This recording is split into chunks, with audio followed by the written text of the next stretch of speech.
Now, REPL stands for Read, Evaluation, Print Loop.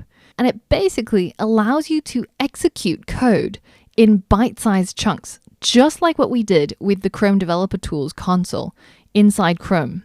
We were able to write a single line of code and then hit enter, and it would run that line of code, and then we could run another line of code, etc.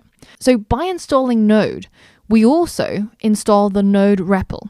And to access it, all we do is write the command node inside the command line and hit enter. And once you see that little angle bracket, then you know you're inside the REPL. So here we can write code directly. So for example, I could write console.log, hey there. And if I hit enter, then it will execute it straight away. And we should be pretty familiar with this already, as it works pretty much the same as our Chrome console.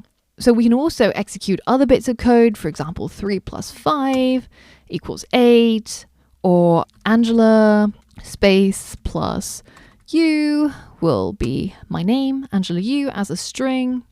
And it's also got shortcuts, like for example, if we didn't feel like writing out the entirety of console.log, we can write con tab, and if one tab doesn't give you any results, you can tab again, and that will give you all the possible commands that you can use at this point.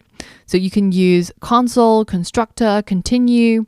So we want console. So console, and then we can write dot, and I tab twice, then can see all of the different possibilities. Now, sometimes while you're working in the command line, one of the most difficult things can be figuring out how to exit the process that you're currently in. Now, in order to exit the REPL, you can either say dot exit and hit enter, or you can simply hit Control-C twice. And in a lot of cases in the future, when we're running servers or when we're starting processes, Control-C will usually get out of any process that you're running at that time.